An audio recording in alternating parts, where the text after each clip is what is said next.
Sabi niya, ang bilis ko lang daw bumitaw, pero hindi niya alam yung mga pinagdaanan ko bago ako bumitaw sa kung ano ang meron sa amin.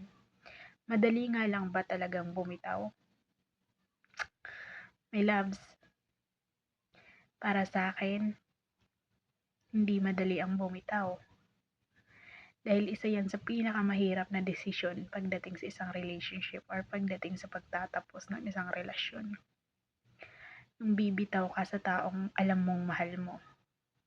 Yung bibitawan mo yung taong alam mong gusto mong ipaglaban hanggang dulo. Minsan kasi bumibitaw tayo sa isang relationship, hindi na lang din para sa sarili natin. Mostly sa mga kilala ko, kalimitan, kahit sa sarili ko. Kahit sa sarili ko na lang, bumibitaw ako para dun sa taong mahal ko, hindi para sa sarili. Dahil kapag nakikita ko na hindi na siya masaya, kapag nakikita ko na iba na yung hinahanap-hanap niya, kapag nakikita ko na hindi na ako yung nagbibigay ng sigla sa buhay na meron siya, mas madali para sa akin na ibigay yung kalayaan niya kaysa makita siyang miserable sa piling ko. Kaysa makita siyang naghihirap at nagdurusa na ako yung kasama niya. Or ako yung nandyan sa tabi niya. Kung pwede naman siya maging masaya sa iba, bakit hindi natin siya bibitawan, di ba? Bakit natin pipigilan yung kasiyahan na pwede niyang maranasan sa iba? Kahit gaano pa natin kamahal yung isang tao na yan, yung partner natin na yan, mostly kapag sobrang mahal natin yung tao, kahit ikakadurog natin ang paulit-ulit, bibitawan natin sila para sa kaligayahan nila. At yun yung totoong pagmamahal para sa akin. Yung kaya mong isakripisyo yung sarili mong kasiyahan. Makita mo lang na masaya yung taong mahal mo. Yung pagbitaw, hindi naman yung kahinaan eh. At hindi madali yun sa kahit na sino.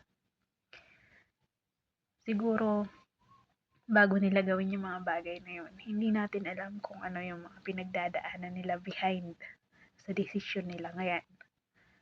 Kasi may mga taong bumitaw na lang, sa akala nyo bumitaw na lang basta. Pero hindi nyo alam kung ano yung pinagdaanan niya bago siya dumating sa puntong yun. Bago siya nagdesisyon na tuluyan ka ng palayain at pakawalan.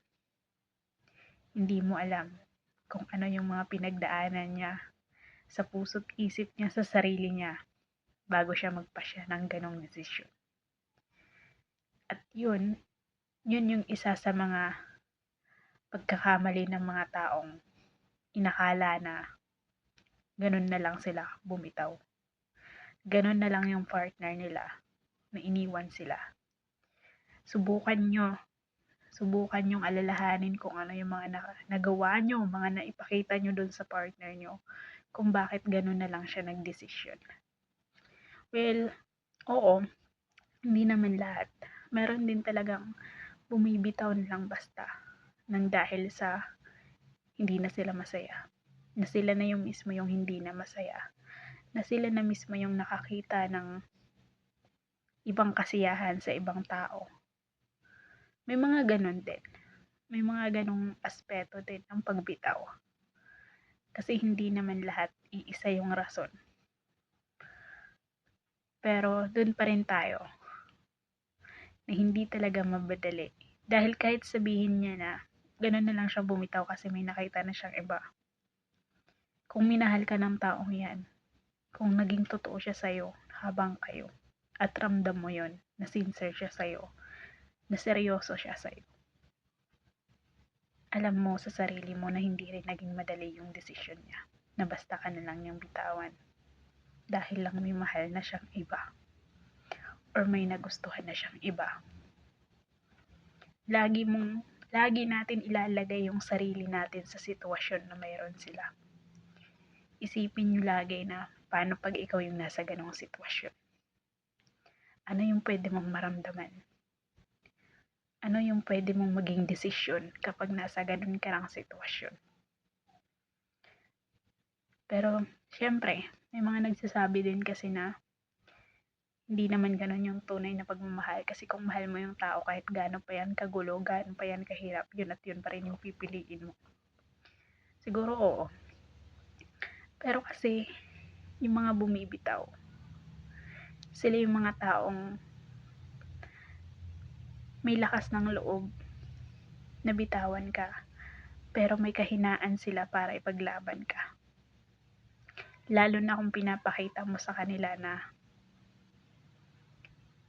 hindi na nila maipapanalo yung laban. Yun lang. Sana nasagot ko.